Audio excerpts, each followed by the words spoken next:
नवाज शरीफ साहब ने हमेशा अपने मुल्क की मफाद रखा। उस वक्त भी जनरल साहब बाबर का इशू हुआ, उस वक्त भी वजीर आजम को कसूरवार बना दिया। कारगिल में घुटने किसने टेके? आप एक कहते हैं कि लड़े, दूसरी तरफ आप घुटने टेक देते हैं। ये आपको दुरुस्त समझ में लेकर जाना पड़ेगा। जब बातें पॉलिटिशियंस का तो मुस्बत राहें निकलती हैं, उस वक्त उनके वजीर आजम आते हैं, मामला को रिजॉल्व करना चाहते हैं। जब वाजपेयी आते कारगिल का इशू बाद में करा दिया जाता है। Hi guys, welcome to my YouTube channel news views infotainment.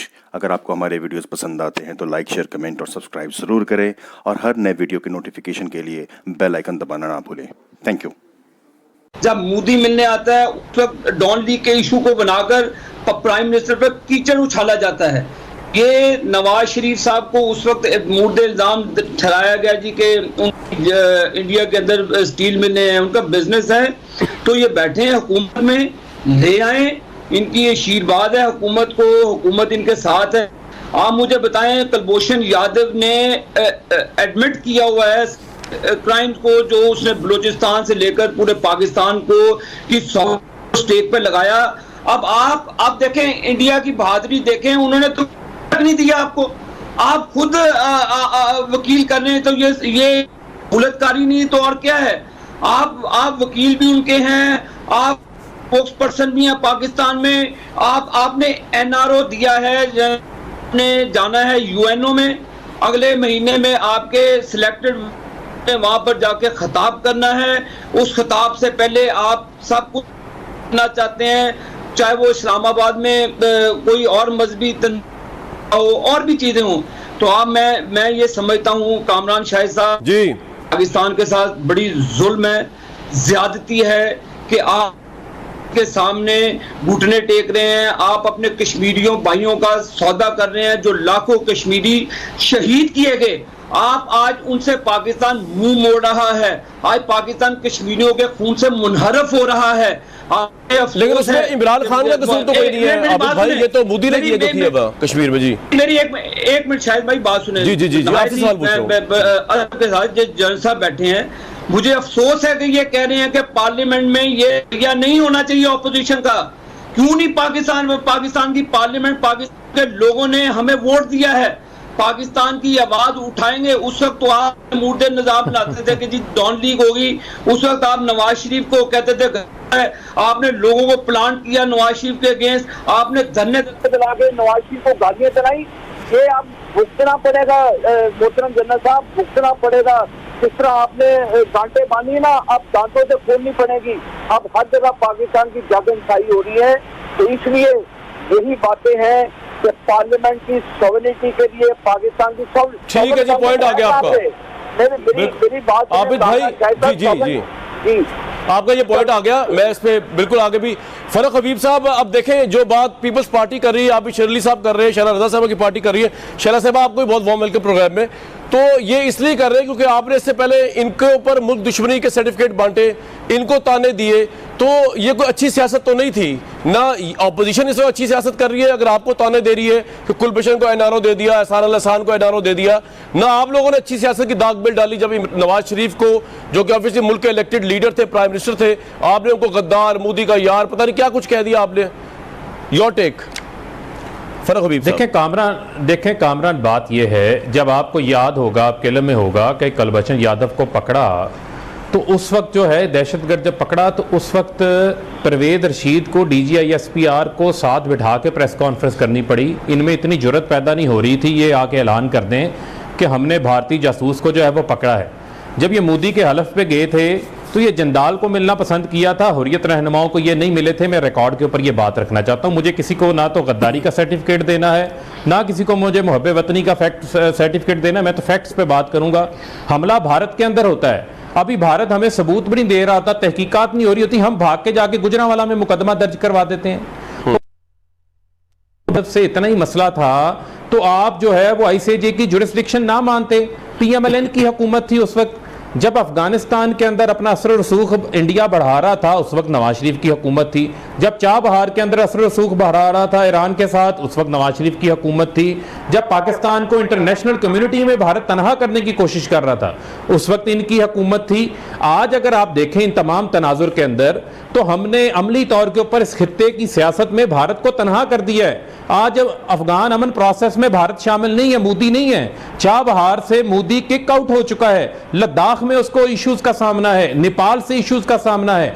Pakistan already उसको पूरी दुनिया के अंदर आरएसएस की, मोदी की आइडियोलॉजी को वज़ीर आज़म इमरान खान ने बेहतरीन अंदाज से जो है वो मुतारफ करवाया। तो ये आज हमें असेंबली में, सर एक मिनट कामरान सुन लें जी, मैं कह रहा सवाल ले ले, आपसे बात कर रहा हूँ।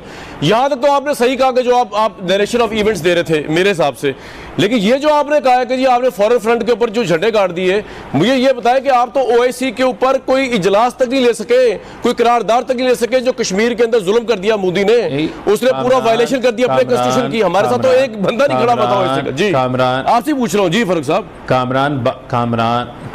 कामरान बात ये है, हर चीज का जो है वो एक सीक्वेंस है। हर मुल्क का किसी न किसी मुल्क के साथ कोई ना कोई इंटरेस्ट। ये आज ओवरनाइट चीज़ें ठीक नहीं होंगी। ये 40 साल से ये इश्यूज बढ़ रहे थे। जब मोदी हमारे इस्लामी ममालिक के साथ ताल्लुकात को भारत बढ़ा रहा था, ये आज की नहीं है, लेकिन उसको बैक गियर लग गया है। मैं आपको ये कह रहा हूँ कि भारत को पसपाई हो रही है। उनकी जो एक कंटिन्यूस फॉरेन पॉलिसी थी, जो पाकिस्तान को मुस्लिम वर्ल्ड में और दूसरी दुनिया में तनहा करने के हवाले से थे, उसको बैक गियर लग गया। ठीक है जी, आपका पॉइंट आ गया। इसके ऊपर फैसले के ऊपर करवाना है। आप दुनिया से तनहा नहीं चल सकते। फारूक साहब बात ये बचगाना गैर जिम्मेदाराना स्टेटमेंट्स हैं जो हम असेंबली में दे रहे हैं कामरान, इनको होश के नाखून लेने पड़े। आपका ये पॉइंट आ गया, ये गैर जिम्मेदाराना है। क्विकली आप शर्ली साहब कुछ रिस्पॉन्स, बिलावल साहब इत्तेदार एहसन साहब से मशवरा ले लेना गैर जिम्मेदाराना स्टेटमेंट के ऊपर, फिर क्विकली शर्ली साहब बजाओ क्विकली। आबिद साहब देखिए, इमरान साहब इंडिया को मुस्तकिल मेंबरशिप के लिए किसने वोट दिया? नवाज शरीफ की हुकूमत में वोट देते तो ये साहब हमें कहते जी कि गद्दारी का सर्टिफिकेट देते, हम पे स्टैंप करते गद्दारी की।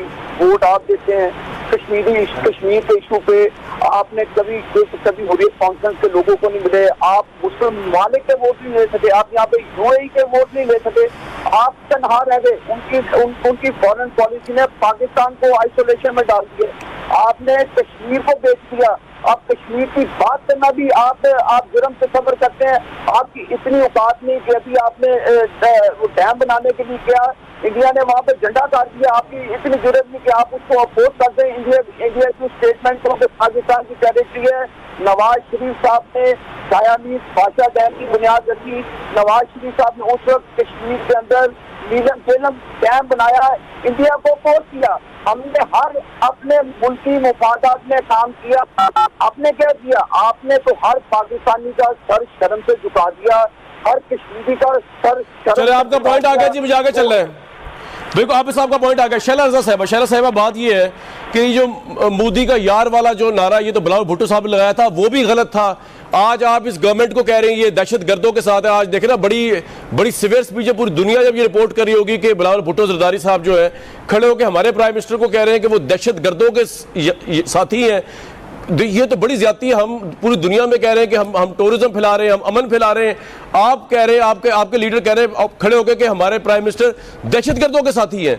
कुलभूषण के अलावा आपने एहसान का भी रेफरेंस दे दिया। हम तो दहशतगर्दों के खिलाफ जंग लड़के जीते हैं और अभी भी जंग बाकी है। आपने ये बात कह दी है तो पाकिस्तान को अच्छा इमेज नहीं गया होगा आज जो बिलावल साहब ने गुफ्तगू की है। अच्छा, शुक्रिया कामरान। सबसे पहले तो मैं मजम्मत करती हूँ पारा चनार में जो ब्लास्ट किया गया है, और मैं तो वहाँ कभी नहीं गई, लेकिन वहाँ के जो लोग हैं जब हमसे मिलते हैं तो कहते हैं कि हम इतनी सारी चेक पोस्ट से गुजर के जाते, पता नहीं दहशतगर्द कैसे पहुँच जाते। बहरहाल जितनी भी मजम्मत की जाए कम। जी अब आपने जो बात की चेयरमैन बिलावल की कश्मीर कैंपेन में मैं शाना बशाना थी, और मोदी के यार को एक धक्का और दो, ये ज़रूर कहा था नवाज शरीफ साहब को। नवाज शरीफ साहब और उनकी पार्टी मानती है कि उनकी अपनी भी ज़ाती दोस्ती है उनसे। ठीक है, हमारा मौक़िफ़ था कि रियासत की दोस्ती रियासत के साथ होती है, ज़ाती नहीं होती। ठीक, हमारा ये मौक़िफ़ था, हमने गद्दार नहीं कहा था। सेकंड ये कि मैं आपको ये बता दूं कि मैं एहसान और कुलभूषण यादव में कोई फ़र्क नहीं समझती। दोनों ने हमारे मुल्क में दहशतगर्दी की है, और जो एहसानुल्लाह एहसान को फरार करा सकते हैं वो कुलभूषण को भी करा। नहीं, आपने ये किस तरह कहा कि प्राइम मिनिस्टर ने उनको फरार कराया? थोड़ा इसको बताएं तो सही ना लोगों को, ये तो बड़ा इल्जाम है। प्राइम मिनिस्टर किस तरह दौरे हुकूमत में कराया गया है, उनके दौरे हुकूमत में कराया गया है, जैसे वो क्रेडिट ले रहे हैं फलाने दौर में ये हुआ, फलाने दौर में ये हुआ।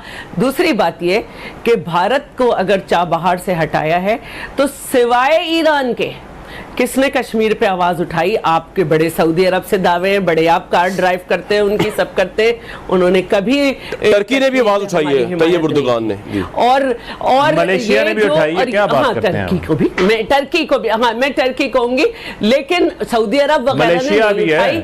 अगर हम चाहते तो मैं बात कर लूं, जी कर ले, मैं बात कर लूं, जी करे। अगर हम चाहते तो वाकई उसको मेंबर नहीं बनने दिया जा सकता था अगर पाकिस्तान लॉबिंग करता, कम से कम मुस्लिम मुमालिक से करता, और बरतानिया से भी की जा सकती थी। दूसरी बात यह कि लद्दाख के मसले पे या चाबहार के मसले पे आपका क्या किरदार है? वो तो चीन का किरदार है कि चाइना सही है, ये तो बात सही है, लद्दाख चाइना ने अपने तरीक़ेकार अपनाए, इसमें आपका क्या है? आपने क्या किया?